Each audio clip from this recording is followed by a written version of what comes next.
any specifics about future aircraft that could be Air Force One can't be discussed here, but Sure, it can be there discussed is a here. conversation about a memorandum of understanding. A memorandum of understanding remains to be signed, Senator.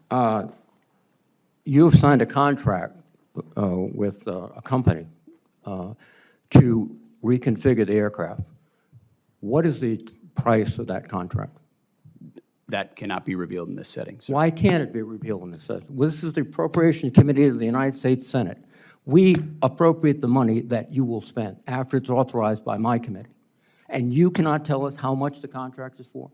You will have that number, Senator. It just No, can't be talked we about want in it a now. public It's realm. been signed, the contract has been signed, correct? The contract has been signed?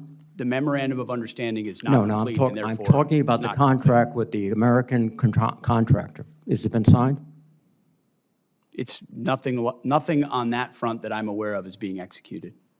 Well, that's contrary to what we've all heard. Second thing, what's the delivery time in the contract? Again, the delivery time of anything of that sensitive nature is not for public consumption. Can you tell me the delivery time for the Boeing aircraft that were being prepared for Air Force One? Was that in the contract? One of the problems is that the way we actually procure aircraft in this country takes so long Oh, that yeah. when it's ordered, it's 7, 8, 9, 10 years late, requiring the necessity for a stopgap alternative. Well, no. What you've just said is that the Boeing information was public knowledge. The delivery date, the cost overruns, but this is not.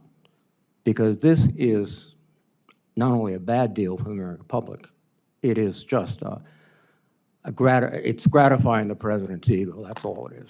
So in 2018, when the contract was signed with Boeing to do the upgrades or the new contracts for Air Force One, the terms of that contract were disclosed. They were made public.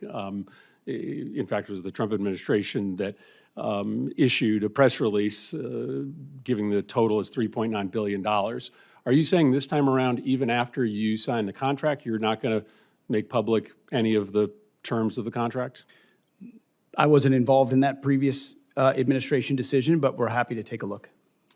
The Air Force testified before the House that that contract would likely deliver the new Air Force Ones by the 2028 timeframe. It doesn't stand to reason that you will be able to retrofit the plane from Qatar much sooner than 2028. So I'm trying to understand what the gap is that we're trying to fill. If this contract ends up being $500 million and the gap only ends up being 6 months, that doesn't sound like a wise investment for this committee to make.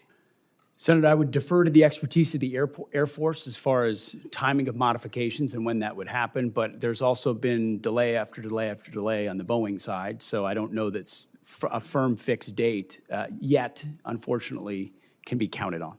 So obviously the underlying question here is what is going to happen to the plane at the end of Trump's presidency. The president said on May 12th that this plane would be transferred to his presidential library at the end of his term. Is that your understanding of what is going to happen to this plane? The president said that. That's my understanding, although I would look at what comes out in the MOU.